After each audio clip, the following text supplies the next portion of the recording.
I'm going to begin, Nina, by asking just if you could tell me a little bit about your character and how she fits into this particular story. Well, Becky is somewhat of a tech wizard. We nicknamed her Becky the Techie.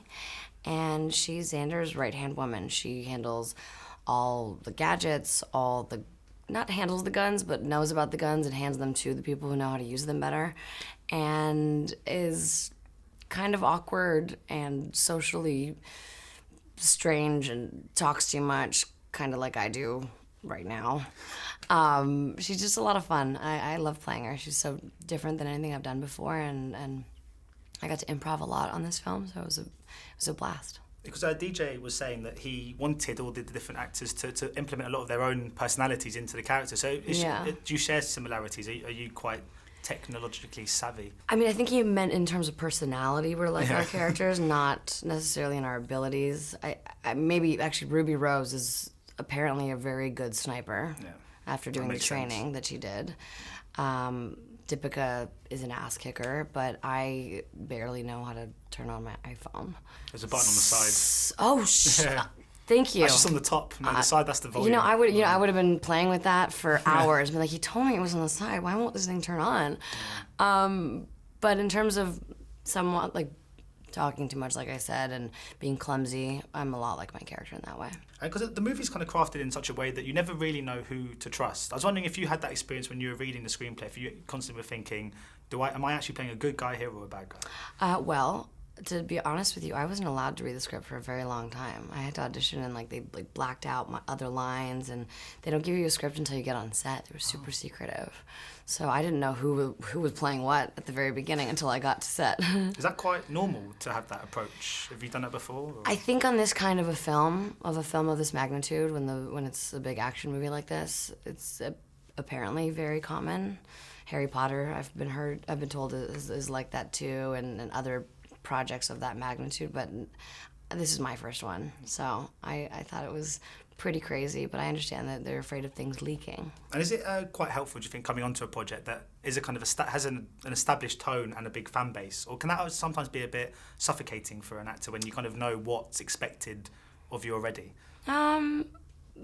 Yes and no. I think it's great to have a built-in fan base, and I mean I'm part of that. I watched the movie when I was 13, the first one, and loved it. I love that Xander was this regular guy doing extreme things.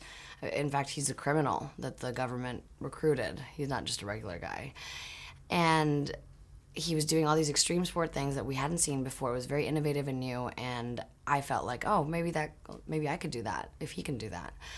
So that part of it I understand, and I think there's an excitement, and I think people are really looking forward to seeing how we're gonna one-up that and keep it fresh, and I think we've succeeded. There's a lot of stunts and a lot of sequences that haven't necessarily been seen before, and they're very innovative, and I think people will be pleasantly surprised. I mean, one thing that has been a constant over the three movies is how entertaining these films are. They have this unwavering commitment just to pure fun. Mm-hmm. I was just wondering if they're as fun to make as they are to watch, because you do get the impression from watching this that everyone just looks like they're having a real ball.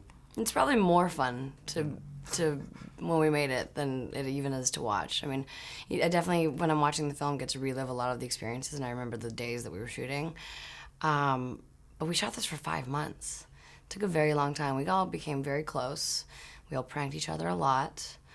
We all went out for a lot of dinners, played ping pong, and I don't know if you've interviewed Ruby yet, but okay, so it's too late to ask her about the axe throwing, I suppose. But we did a lot of extracurricular. Oh, we also did these it's called archery tag.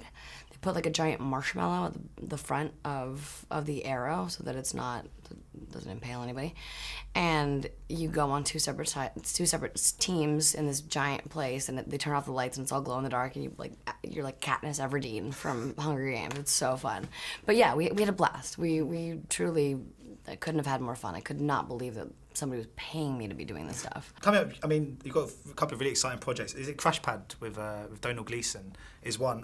What can you tell us about that one, and what's it been like collaborating with him, because he's such a lovely bloke? Oh, Domhnall's amazing. He's one of the funniest people that I think I've ever worked with, both on screen and off screen. He's limitless and fearless. he made me laugh, and it was actually really hard to be in a scene with him because everything he was doing was so hilarious. I had to keep it together, and I did break quite a few times. So I guess I owe you an apology, General. My bad. And just finally, I mean, and also is it Flatliners with Diego Luna? That's I mean, right. But interesting because not only with Xander Cage and then Crash Pad and Flatliners, they're all so different. They're all different genres. They're all completely different tonally. I mean, is that a sort of conscious decision on your part to keep trying different genres and sort of experience new types of movies, or are you just kind of following where the scripts are at the moment?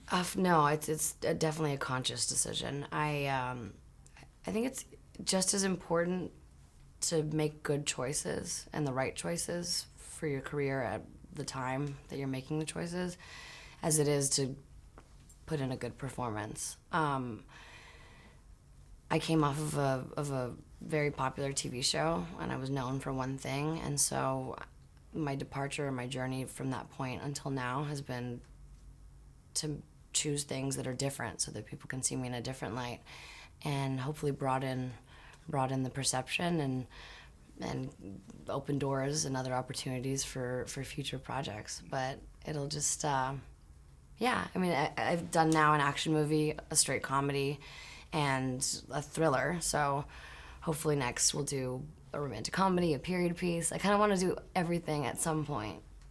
So fingers crossed. Yeah, brilliant. Well, thanks so much for your time. Thank Much you. appreciated. You Thank too. Cheers. Ladies and gentlemen, you're watching Hey You Guys! Hey, you guys, huh? Hey, you guys. Is that from the Goonies? It is indeed, yes. Nice. Hey,